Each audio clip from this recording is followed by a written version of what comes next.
Now, welcome to a review of Season 1 of Echo, where we're going to start with some non-spoiler kind of overview and then move into spoiler territory. So if you're someone kind of trying to decide if you want to see this or not, you can listen to our opinions on it and make up your mind if you want to watch it or not. All right, let's jump right in. What did you think of this first season? After you pretty much enjoyed the first episode, we did review that individually, so... Right, that was a primer, I should say. Yeah. Okay, but the season as a whole, overall, I think I was kind of pleased with how that turned out. Okay. I liked the tone a lot. It had a darker tone, a more serious tone.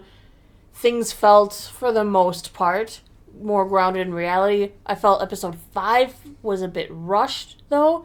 I think the story there needed to be elongated. I think there were some pieces, and maybe it was an editing thing.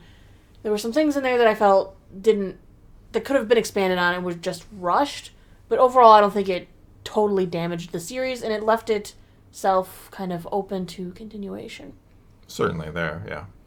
It was okay. I wasn't expecting much from it, so to get something that I thought was pretty good actually was very surprising. Sometimes when they take those like unknown characters and do something with them, it's kind of refreshing. Yeah, it was different. It didn't feel like everything else Marvel I have seen lately because it was more grittier. Not even that, but more grounded in reality. Because it wasn't pushing an agenda. Well, not even that, but just it felt more down to earth. That's, Yes. when you say grounded, that's basically what you're trying to say. It doesn't For the have that most part. over-the-top, more fantastical elements that Marvel often does or Star Wars does. But you're saying... Don't get us wrong, though. They did add some of that it in does, because it does. they couldn't help themselves. It definitely does have some of that, yes. But not to the point where it doesn't feel like you're watching Ant-Man and Quantumania where everything is kind of just colorful and really kind of silly and over the top. Or a Love and Thunder where it just kind of gets goofy and nothing is taken seriously. This was again, kind of more a very serious tone to it. And not... It does have the MA for mature audiences, but I don't know that it leans into it anywhere near as much as, say, the Netflix series did. Right. And I know some people were like, they don't like that. They don't want it kind of dark. I watched this with my family. I know I saw some comments saying. And I don't know that this is something you want to watch with your kids, per se. I don't think so. But it's certainly not to the, like, gratuitous violence, point. There's a little bit of violence, blood, It wasn't but like it's not... over the top.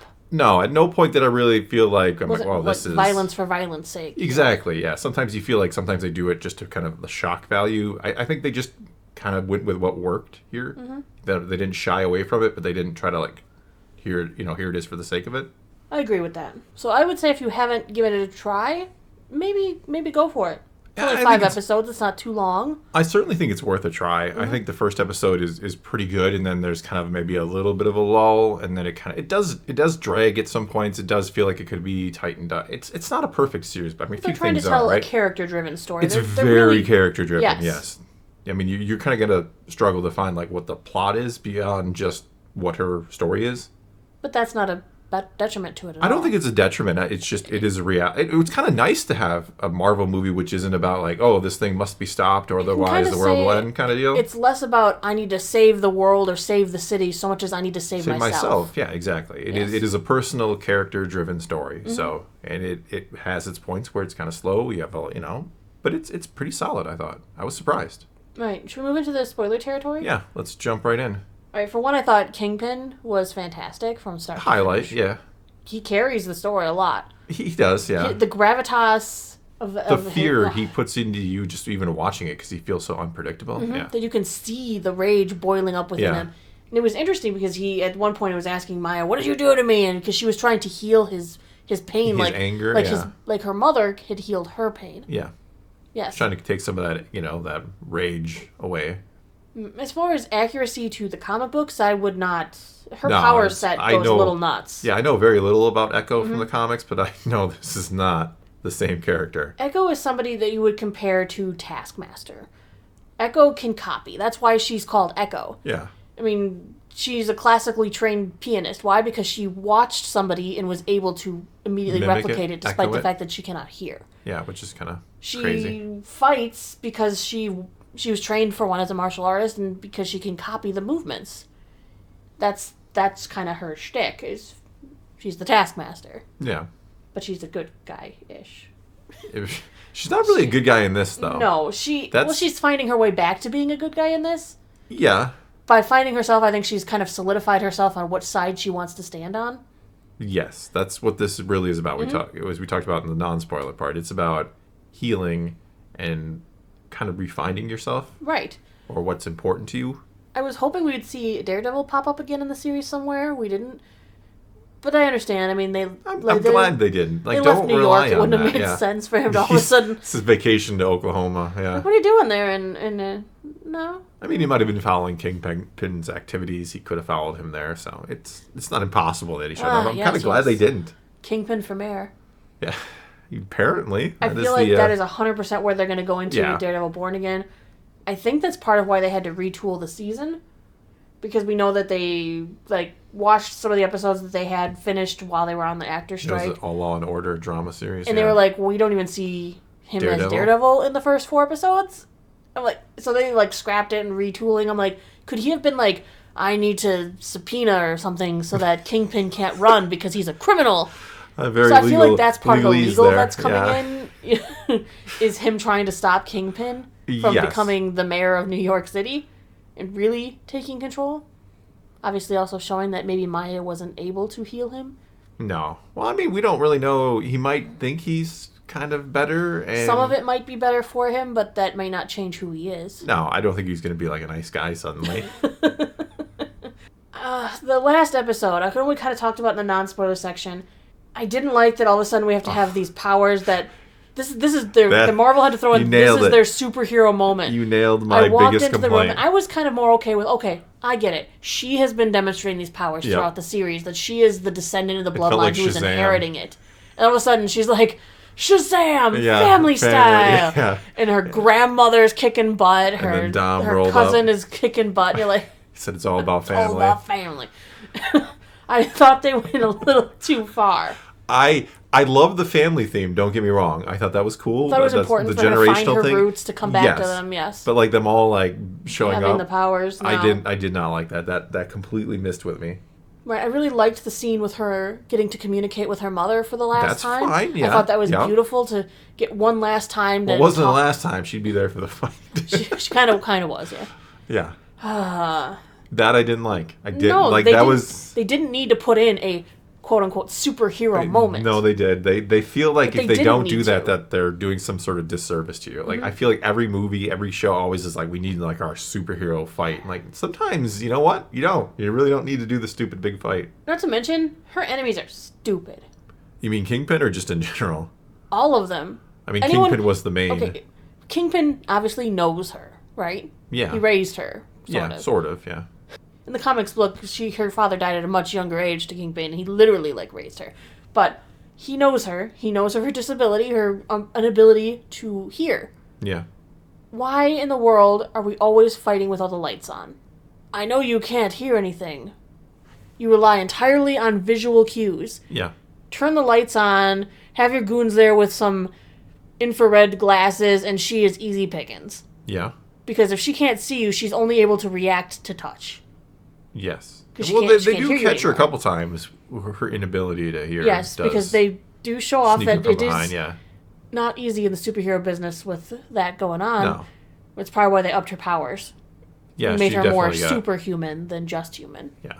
I still think that I would love to see them continue leaning into this grittier universe that they've created. Maybe we don't need to see much more of Echo. I mean, they did tell her a story from start to finish. She reconnected with her family. I think she's 100% in Daredevil, right? I think she could come back, but I don't know if she needs another, season 2 of Echo. No. I think she can be a character that pops up other places, maybe in their Defenders style thing. Oh, we going there already? Jeez. We could see her come up again, pop up here and there.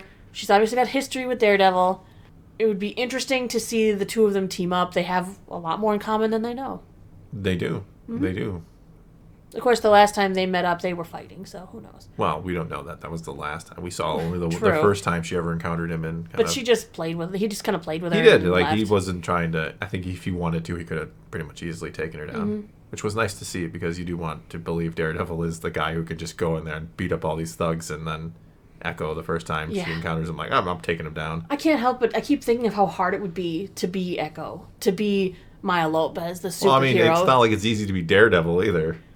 No, but she's trying to fight and she's trying to sneak around, and you don't know what noises you're making. You can't tell if you've made a loud sort noise. of way, I almost think it would be harder to be deaf than to be blind. I don't even know. Because the inability to hear, like, it could go either way, right? It could. You would think blind, if you didn't really give it much thought, like blind automatically. Of course, you can't see, but like not being able to hear anything. You can't hear if you're being stealthy.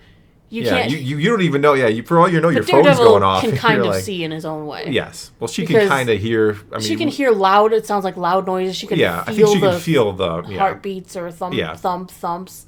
But the fact that she's in there at one point in the skating rink, and she's trying to put stuff together, and they're hearing her from the outside. Like, what is going on in there? Because she's not exactly being quiet because she doesn't understand exactly what it means to be quiet. She doesn't understand the noises things are making when she's tinkering. If you've never heard, then you don't really have a concept of what hearing is, right?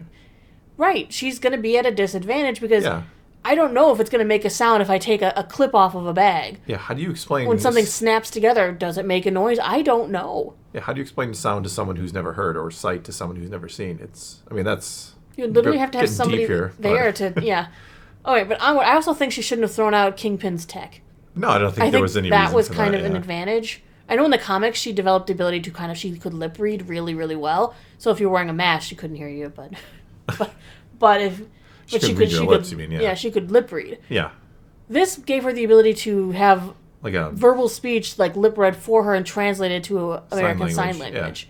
Which I thought was really cool. I mean, yes, it could have had a tracking device in it or some such. Probably, but he didn't seem to know where she was when she left. He went back to the town instead of going straight at her. I don't know if it was just because he wanted to hurt her or what. I think that's probably what it was.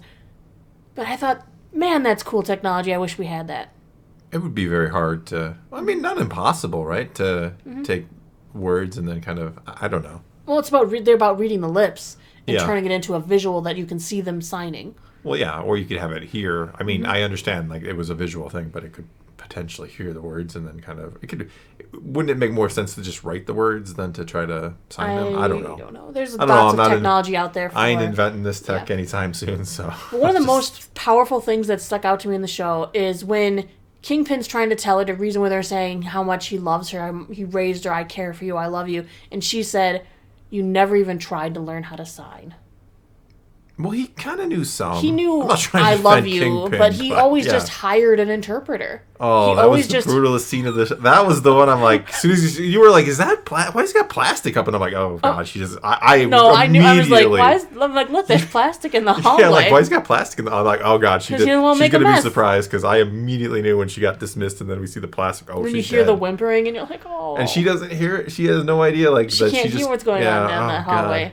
Yeah. But yeah, she made a good point. Instead of even like bothering to fully learn, she learned like I love you. It's something. But if you really love somebody, if you were like everybody in her family like knew everybody in her family. Her mother also was deaf too, so. But other people in the community also knew how to sign because of wanting to know how to talk to them. Well, yeah, exactly. But Kingpin just hired an interpreter. He just took the easy way out. Instead of learning for himself, he would rather hire somebody and then murder them. Who knows how many interpreters he's gotten rid of.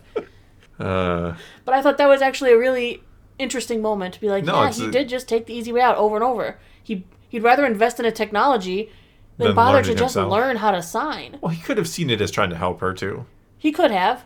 I'm not trying to argue against the point. I get the point, and you're right. But, I mean, it would be a handy tech. We just discussed how handy it would be for her. Oh, yeah, it'd be super handy. But in all those years before he had it developed, he should have... tried to learn more. Of course, if you really care, if you really love somebody. If your child is deaf, you're probably going to do everything you can to accommodate them in life. So yes. Well, if your niece even, which is relationship they kind of have. Yeah, come on, he looks at her as more of a daughter than a niece. He may call her that, but it's certainly a father-daughter kind of, at least in his eyes, I think. So yeah, are we gonna hammer scale it? But yeah, go on. You're first. Oh boy. You hammer scale it. Our first black label, as I want to call it, instead of Marvel Spotlight, I want to call it Black Label. Sounds edgier. I was pleasantly surprised. I'll give it a 6. 6 hammers. I don't think it was fantastic. Fair. I thought it there were certainly places it could have been tightened up and been better. But it was enjoyable. I'll give it a 6. I really want to do a half. I want to do a 6.5, honestly. I really do. Well, then you can do half. I'm not like you. I don't deny the halves. Yeah, I'm going to give it a 6.5 because I think there were a lot of nuances that were really well done in the show, showing us how to like follow a character who never can speak to us. Who we have to constantly interpret through, and then showing us the way that she sees the world over and over throughout. That was like a chef's kiss moments a lot of times. Because sometimes you're like, okay, there's no sound, there's nothing. You're like, oh my gosh, we're totally in her perspective. Yeah. Which is so interesting to hear. It's scary to think that. Like, imagine you're trying to go into, some kind of gang scene. I don't know what you want to call it. And you can't hear anything. Like, that's, for all you know, they're discussing how they see you right now approaching them. And you'd never know it.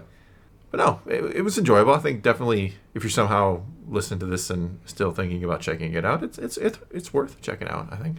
Mm-hmm. Or finishing if maybe you started and didn't. I don't know. I liked it. It was good. All right, well, that's going to be all we got for this time. Now it's your turn to take to the comments below and tell us what you thought of Echo. Did you enjoy it? Did you not enjoy it? Whatever the case may be, leave those comments below. Let's talk some Marvel. And until next time, thanks for watching.